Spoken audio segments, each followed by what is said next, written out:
बच्चों, जैसा कि आप सबको पता है कि IMAT 2026 का फॉर्म 26 अगस्त से भरने वाले हैं। तो आप फॉर्म भरते वक्त कुछ गलतियां ना करें, तो इसके रिगार्डिंग मैंने ये कुछ पॉइंट्स बताए हैं कि जब बच्चे IMAT का फॉर्म भरते हैं तो इसके रिगार्डिंग कुछ कॉमन मिस्टेक बच्चे करते हैं। तो बेटा, क्योंकि जब आपके फॉर्म निकलेंगे तो फॉर्म भरने के वक्त आपके पास ज़्यादा टाइम नहीं होता है, तो इस बीच कई सारे बच्चे बहुत सारे कॉमन मिस्टेक करते हैं। तो मैं उसी कॉमन मिस्टेक को आपके लिए अवेयर करना चाहता हूँ कि जब आप इसका फॉर्म भरें तो आप ये छोटे छोटे पॉइंट्स पे ध्यान देते चले जाएं, तो आपका फॉर्म भरना काफ़ी इजी प्रोसेस हो जाएगा। नहीं तो मैंने, जैसा मुझे लास्ट कई सालों के एक्सपीरियंस से अगर बात करूं, तो बच्चे फॉर्म तो भरना स्टार्ट कर देते हैं ऑन टाइम, लेकिन कुछ ना कुछ गलती करने के कारण वो फॉर्म सबमिट ही नहीं हो पाता है, जिसके कारण से जल्दी सीटें फुल हो जाती हैं और बच्चे उसी में फंस जाते हैं, और तब सेंटर उसे आउट ऑफ दिल्ली या फिर आउट ऑफ इंडिया देने की बारी आ जाती है। तो बस कुछ कॉमन मिस्टेक्स हैं जो आपको नहीं करने हैं। इसके रिगार्डिंग ये वीडियो है एक अवेयरनेस के लिए कि फॉर्म भरने से पहले आपको क्या करना है। तो बेटा, कुछ मिस्टेक हैं जो ज़्यादातर बच्चे करते रहते हैं। वो पहला मिस्टेक होता है, जो 3 मिस्टेक के रूप में आपको जानना है, वो ये है। देखो, 3 मिस्टेक में के रूप में आपको जो जानना है, एक तो नेम का, डेट ऑफ बर्थ का और नेशनलिटी। अब बात आ जाती है कि सर नेम हम कहाँ से पुट, तो कौन सा नेम हमें देखना है। कभी कभी क्या होता है कि पासपोर्ट में कुछ और नेम होता है, कुछ अल्फ़ाबेट्स में या फिर middle name, first name, last name में दिक्कत आ जाती है। तो इसे हम कहाँ से करें। और कुछ नेम आपके अगर 10th या 12th का सर्टिफिकेट है, तो ऐसे तो वैलिड 10th का इंडिया के अकॉर्डिंग, अगर कहीं एग्जाम में या किसी फॉर्म भरते हैं तो उनमें उनमें डेट ऑफ बर्थ और नेम आपको 10th के सर्टिफिकेट के हिसाब से माना जाता है। बट जब आप IMAT का फॉर्म भरेंगे तो इससे कंसिडर किया जाता है जो नेम और डेट ऑफ बर्थ या नेशनलिटी, इसकी बात करना है। तो इन चीज़ों के लिए आपके साथ जो कॉमन चीज़ को आपको डिस्कस करना है, वो सिंपल सा बात है बेटा, वो आपके पासपोर्ट साथ ही मैच होनी चाहिए। पासपोर्ट रिलेटेड अगर ऑप्शन आपके पास है कि जो पासपोर्ट आपने बनाया हुआ है वही आपके फॉर्म भरते वक्त होना चाहिए, इसमें अदर डॉक्यूमेंट्स की आपकी जरूरत नहीं पड़ेगी। 10th 12th का सर्टिफिकेट की जरूरत नहीं होगा, क्योंकि ऑलरेडी जब आप पासपोर्ट बनाते हैं इन चीज़ों को वो देख लेते हैं। तो याद रखना, नेम का मिसमैच अगर आपका हो रहा है कुछ ऑर्डर, तो वो पासपोर्ट के अकॉर्डिंग होना चाहिए। अगर ऐसा नहीं होता है तो आपका फॉर्म रिजेक्ट हो सकता है। ये तीनों। नेक्स्ट है बेटा, कभी कभी बच्चे क्या करते हैं, वो पासपोर्ट का नेक्स्ट पॉइंट अगर मैं बात कर लूँ, तो पासपोर्ट ID नंबर, पासपोर्ट जब आप खोलेंगे तो उसमें 2 तरह का नंबर होता है। एक होता है हमारे पास पासपोर्ट नंबर, और इसमें एक नीचे होता है ID नंबर। तो आपके पास जो पासपोर्ट नंबर होगा, जो पॉइंट पॉइंट पॉइंट में होता है, तो हर एक करेक्टर को 0 और 1 के देखिएगा, अटेंडेंस तो 0 0 और 0 1 के ढंग से लिखना। अगर वो गलत हो गया तो फिर आपका एग्जाम कैंसिल हो जाने हैं।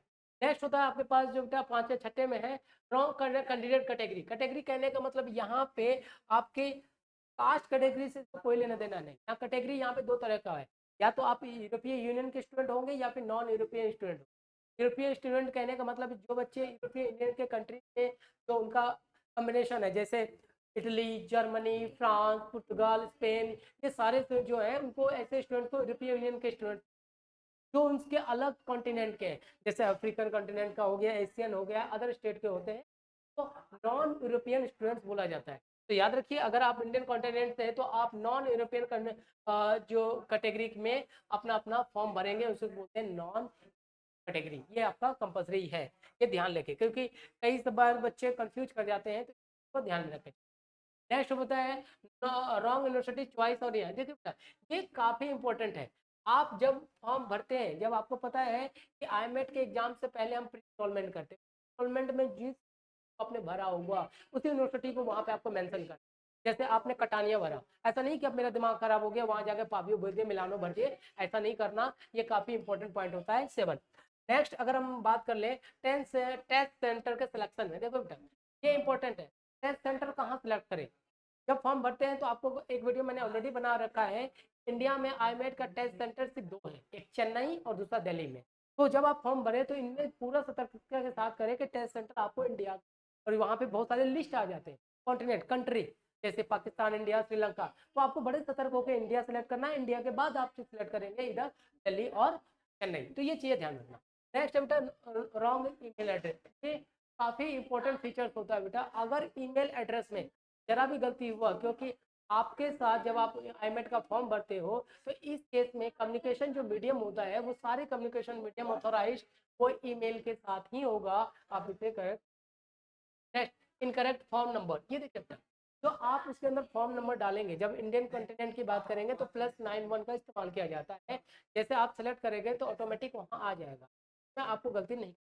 नेक्स्ट बात करें पेमेंट मिस्टेक। पेमेंट मिस्टेक में बहुत सारे प्रॉब्लम आती है, जैसे पेमेंट करते वक्त आपको रिफ्रेश नहीं करना है, और पेमेंट करने के बाद आपको बहुत ही कम समय मिलेगा जो पेमेंट करने का दिया जाता है, उसमें हड़बड़ाना नहीं है। अपनी सारी डिटेल्स सही से फिल करनी है। यूज करो, अगर नेट बैंकिंग है तो बेहतर है, अगर कोई अच्छा क्रेडिट कार्ड या फिर पेपॉल वगैरह बहुत सारी चीज़ें हैं उसका इस्तेमाल पहले से करके रखे तो ज़्यादा। तो पेमेंट प्रूफ, इसका मतलब ये होता है कि जब कभी कभी आपके पास क्या होता है, कर दिया और लोग ऐसे छोड़ देते तो नहीं करना बेटा। जब आप पेमेंट करेंगे तो उसका पेमेंट प्रोसेस के रूप में जो उसका स्लिप आएगा या फिर उसका जो पूरा आपका ट्रांजैक्शन आईडी होता है, उन सारे को चीज़ों को रखना कंपलसरी होता है। देखिएगा बेटा, नेक्स्ट चले जाए तो ये देखना, रॉन्ग फोटो डॉक्यूमेंट। इसका मतलब ये है कि रॉन्ग फोटो डॉक्यूमेंट करने का मतलब कभी कभी बच्चे फॉर्म भरते वक्त गलत साइज के फोटो डाल देते हैं डॉक्यूमेंट के फॉर्म, कभी छोटे फॉर्मेट को बड़ा करने की कोशिश में फोटो ब्लर आ जाता है। तो इस तरह का आपको नहीं करना, आपका बैकग्राउंड एक सिंगल कलर का होना चाहिए और पूरा फेस एकदम वेल कहते हैं हाई डिफिनेशन में हो। अगर ऐसा ब्लरिंग फोटो होगा तो वो आपका काम नहीं करेगा। एज वेल एज जब डॉक्यूमेंट आप पुट करेंगे वो प्रॉपर स्कैन होने चाहिए मशीन।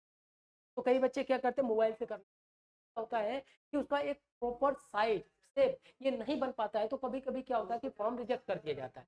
नेक्स्ट है बेटा, यही चीज़ों को मैंने लिखा ब्लर और अनक्लियर अपलोड, ऐसा करना बिल्कुल गलत है। नेक्स्ट है नॉट रिसीविंग द एप्लीकेशन। कभी कभी क्या फॉर्म आपने भर दिया, पेमेंट कर दिया और हमने छोड़ दिया, ऐसा नहीं करना। जब आपका पेमेंट प्रोसेस पूरा हो जाता है तो आपको वहाँ पे एक बटन आता है चेक बटन, उसमें आपको क्लिक करके अपने एप्लीकेशन डाउनलोड करके रखना है। तो आपका एक ऑथोराइज कहते हैं गारंटी है कि आपने फॉर्म भर रखा है। अगर वो नहीं है और कल को कोई प्रॉब्लम आती है तो आप क्लेम नहीं कर सकते। नेक्स्ट देखो बेटा, नेक्स्ट है मिसिंग कंफर्मेशन। देखो, मिसिंग कंफर्मेशन कहने का मतलब ये है save the print of the final registration confirmation. तो अगर आपने मिसिंग कंफर्मेशन किया है कि जब आप पूरा फॉर्म भर लेते हैं तो वहाँ कंफर्मेशन होता है, कंप्लीट होने के बाद कंफर्म कहता है कि आप कंप्लीट कर चुके और कंफर्मेशन आप क्लिक कर देंगे। ये अगर आपने इसे छोड़ दिया तो ये मिसिंग कंफर्मेशन नाम से जानते हैं। Confusing registration with pre enrolment. अब यहाँ पे दो बातें होती हैं, जब आप प्री एनरोलमेंट करते हैं तो उसका एक अलग नंबर होता है, जब एप्लीकेशन फॉर्म भरते हैं तो उसमें अलग नंबर होता है। तो अब बात आई कि सर इसमें कौन से नंबर का हमें यूज करना है। तो देखो बेटा, प्री इनरोलमेंट का जो नंबर होगा जो आप एग्जाम से पहले एग्जामिनेशन फॉर्म पे करते हैं, इस नंबर का इस्तेमाल इस फॉर्म को भरने में होगा, जिसमें ये आइडेंटिफाई होगा कि आपने जो इटली यूनिवर्सिटी इनरोलमेंट करके वहाँ किया है कि आप फॉर्म भर रखा है और अपना एप्लीकेशन जो अपने प्री इनरोलमेंट का फॉर्म है एप्लीकेशन नंबर डालेंगे। और ये और रजिस्ट्रेशन नंबर क्या होगा, रजिस्ट्रेशन नंबर ये होगा जो आपके फॉर्म भरने के बाद, उसको रजिस्ट्रेशन नंबर और प्री एनरोलमेंट का नंबर अलग होता है। तो फिर जरा देखना, देखिए IMAT registration and Italian university pre enrolment are separate process follow the correct instruction. देखिएगा कि आईमेट का अपना एग्जामिनेशन का रजिस्ट्रेशन और वहाँ के यूनिवर्सिटियों का जो आपने भर रखा है वो दोनों सेपरेट होता है, उन्हीं बातों को लिखा हुआ है। नेक्स्ट देखो बेटा,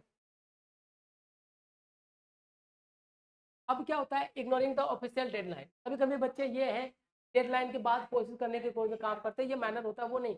आपको मैंने ऑलरेडी एक वीडियो बना रखा है कि हमें 26 अगस्त से 2026 के फॉर्म भरे जा रहे हैं, तो आप उससे पहले 25 के नाइट में आप थोड़ा सतर्क हो जाए, फॉर्म निकले तुरंत भर लेना, ये काम नहीं करना। Next, not keeping the copy. कभी बच्चे होते हैं कि इसका कॉपी नहीं करते उसको छोड़, तो ये चीज़ें आपको नहीं, तो जब कॉपी करके उसका प्रिंट आउट निकाल के रखना है और मेल में भी वो आएगा तो उसे स्टार्ट करना है। अब कुछ फाइनली ये 10 पॉइंट्स हैं आपके पास, जिसमें क्या क्या आपको करना है उन चीज़ों पे देखो। अपना नेम सबको देख लेना, date of birth, nationality, password, email address, phone number और 10th सर्टिफिकेट। तो ये बेटा कुछ कॉमन मिस्टेक है जो आईमेट के फॉर्म भरते वक्त बच्चे करते हैं, बातों से आपको बचे रहना है। और इसके बावजूद अगर आपको किसी तरह की प्रॉब्लम आती है तो आप हमें कॉल कर सकते हैं, कॉन्टैक्ट कर सकते हैं, व्हाट्सअप टैग जो भी करते चाहे आप कर सकते हैं, डिस्क्रिप्शन में लिंक डाला हुआ है। बट अपने आईमेट को फॉर्म को बड़े सिक्योर से भरें। आईमेट का फॉर्म आपको दूसरा चांस नहीं देता है, अगर जरा भी गलती हो जाएगी तो आप फॉर्म वहीं रुक जाएगा और आप इस साल एग्जाम देने से पूरी तरह से वंचित रह जाएंगे, आप नहीं भर पाओगे। तो सारी कहानी होने के बावजूद, तो इसलिए अगर आप खुद से कर रहे हैं तो आपको इन बातों का ध्यान देना है। अगर आपकी कंसल्टेंसी कर रही है तो उनसे इन बातों को लेकर कंफर्म हो लेना आपसे कि आपकी कंसल्टेंसी क्या इस प्रॉपर वे को फॉलो कर रही है या नहीं कर रही। तो इन सब को बातों को ध्यान करेंगे तो आपका एग्जामिनेशन फॉर्म बहुत ज़्यादा सटीक और ढंग से विद इन टाइम भरा जाएगा। और ऑलरेडी मैंने एक वीडियो बना रखा है कि फॉर्म निकलने के विद इन आवर के अंदर फॉर्म भर लेने हैं। तो अपने से ये कर लीजिए अगर आप कर सके खुद। अगर आप किसी कंसल्टेंसी या अब्रॉड स्टडीज के कंसल्टेंसी से मिले हुए हैं या फिर जुड़े हुए हैं, तो उनको बोलो कि मेरा फॉर्म इतने के आवर होने चाहिए, उनकी रिस्पॉन्सिबिलिटी। जैसे हम बच्चों को कराते हैं, सारी बातें हमारी रिस्पॉन्सिबिलिटी होती है कि फॉर्म आने के साथ कर ले।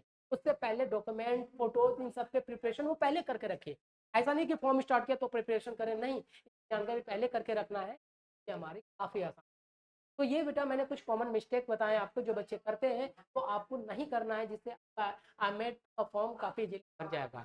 बाकी इससे रिलेटेड और भी जो इन्फॉर्मेटिव वीडियो होगा मैं आपको डालते रहूँगा, हमारे मेंटर एडुकेयर के चैनल पे आपको सारी चीज़ें मिल जाएगी। ये आपका एक बहुत इंपॉर्टेंट पार्ट था जो आपको नेक्स्ट वीडियो में मैं और भी तो मिलते हैं बेटे नेक्स्ट वीडियो में। और मोर इन्फॉर्मेशन बेटा, अगर कोई बच्चा चाहता है कि 1 ईयर प्रोग्राम करे या फिर क्रैश कोर्स करे, तो उसके लिए भी हमारे पास सेपरेट बैच अवेलेबल है, जिसमें टोटल 6 सब्जेक्ट के लिए 6 अलग अलग प्रोफेसर हैं, physics, chemistry, bio, LR, IR और मैथमेटिक्स।